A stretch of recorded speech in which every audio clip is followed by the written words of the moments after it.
Well, it's the first time old Hank's been crazy in about 6 months, I think. Hey, Sammy. What are you guys doing? Huh? What are you guys... Everybody's going crazy. What are you guys doing? What is Sam? Hank, what are you doing? Hank hasn't been like that for a long time. What happened? Somebody scared you guys? There's a there's a mobile pet grooming thing there. Maybe they thought the pet grooming was coming for them. Do you think you're gonna have to get groomed? Huh? Is that the problem? Yeah, it's been a while. Oh, Hanky boy. He hadn't pulled one of those in a long time. I'm glad to see he still can. I mean, he's only 3. What is that in human years? That's probably, if they live to be 35, what's the translation? Maybe I don't know, 15, 16. So he's still a kid. Well, that was an adventure, wasn't it? Yeah, that was an adventure. I guess they're all over it. Who knows what it was?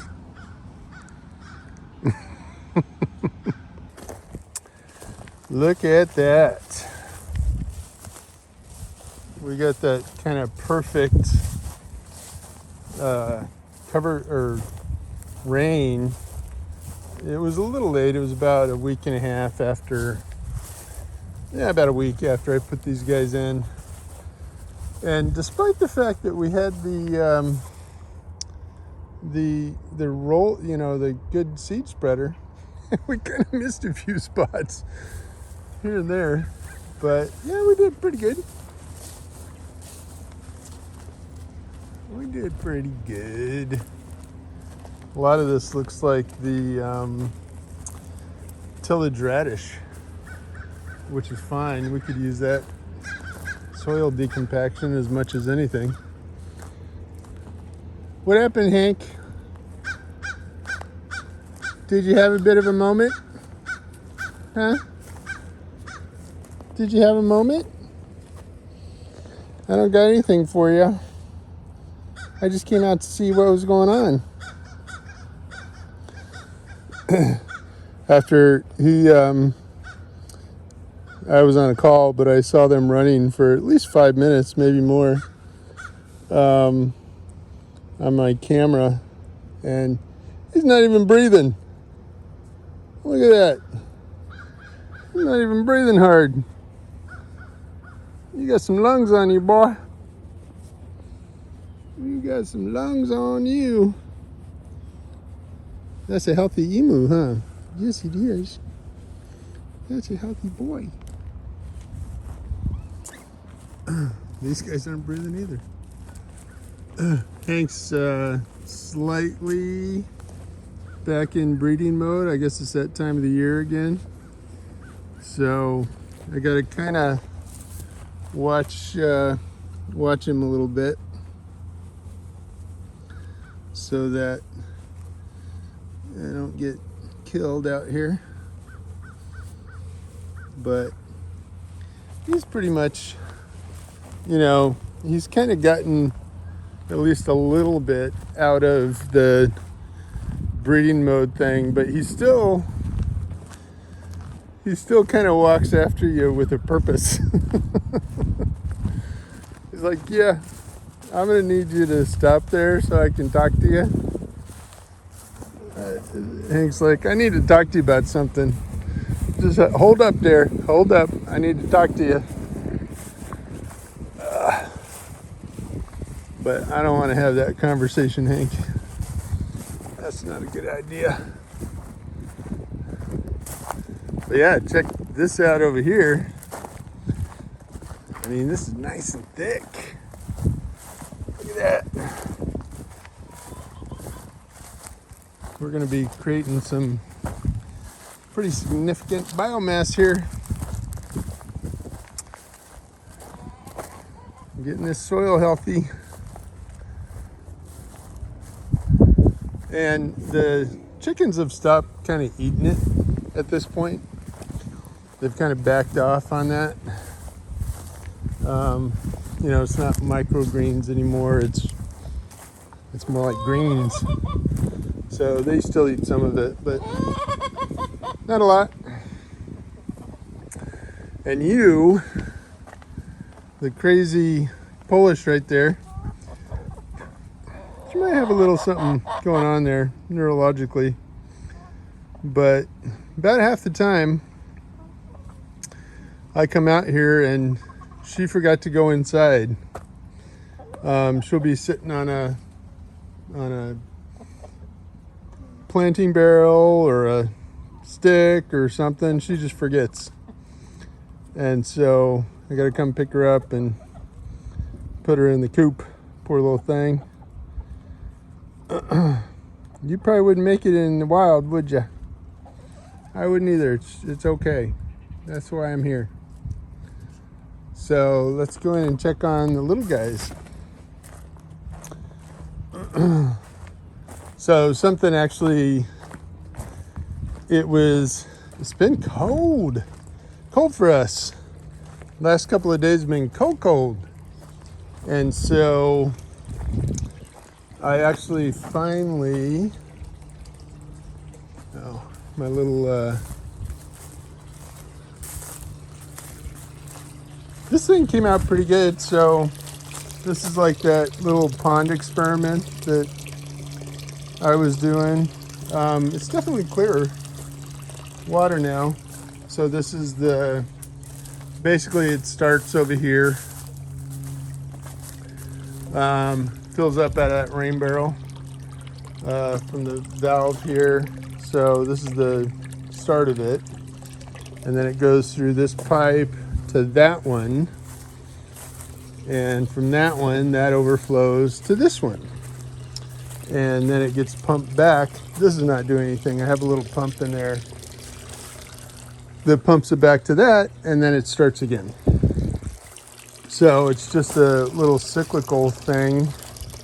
And it definitely clears up the water. I mean, you move water, clears it up. There's a lot of crap down in here, which, you know, emus don't care about that, but it probably people do. So I'll probably, now that I know this is working and everything's, you know, it's going to continue functioning, I'll go ahead and clean that out. And next year we can have fish in both of those and plants and all kinds of goodies. It was a fun experiment to do. I love building those kind of infrastructure things. So anyway, I went out the other day and I couldn't find one of the baby chicks. So it had been really cold and I just couldn't. I looked everywhere, but I couldn't find her. So I think something happened to one of them. And so when that happened, I decided I would be safe with them and bring them in. So they're in Hank's old stall, Sam's old stall, everybody's old stall now, and I get their food and stuff in there. Everybody looks pretty happy, and it is, you know, hovers around 60 in here, even with the door open. I mean, if I put the garage doors open, it cools down, but 60 is good temp if you got a mama that'll sit on you. But yeah, they look great now. Can't wait to see how they come out when they grow up. So, yeah, it's a fun experiment. I mean, it's not quite over yet. It was super fun, though, to have babies. I think, you know, we'll probably do this every year. It's sort of like wonderful to have little creatures that get birthed on your little farm. So, yeah, super fun. But anyway, there's this little impromptu update because I saw Hank and everybody putting on the turbos. So, all right, you guys stay in there. And this, you may remember, if you ever saw that, this stall is bulletproof. We've kind of designed this to where a snake can't get in here, nothing can get in here. So they'll be safe in here. If that, I don't think it was a snake because it's too cold for the snakes to be out. You know, they're hibernating. But it could have been a hawk or something like that. We have a lot of hawks here around our property. We've got a family that births probably 3 new baby hawks every year, and then they just move a little bit down the road, and so we've been steadily increasing our hawk population recently. So yeah. So anyway, that was our update. Everything's looking good here. Mason and I are going to do a whole bunch of planting this weekend to get the rest of our, we got a bunch of blueberries and raspberries and grapes and stuff. So we're going to get those all in. Hey, Rock. What you doing, Rockus? We're going to get those all planted by this weekend because it's getting cold. So, yeah, we have a bunch of we got some deals on some blueberries and some other stuff, grapes. So we'll get those in the ground and hopefully they'll do fine over the winter. These guys are really cool. They're called beauty berries and they're edible, and the chickens and emus can eat them, but they're just beautiful. Look at that. And apparently, you know, they'll get about 6 foot tall and just really flush out. Rocco, don't pee on the plants, right? They'll just have berries like that on every node on their stems, which should look amazing. So I'm super excited about them. Probably have to protect them with a wire or something, because that looks good enough to eat right there, for sure, particularly to an emu. So yeah. All right, well, that's all we got. You guys ready to go back inside? 'Cause it's cold? It's cold, huh, Petunia? Yes, it is.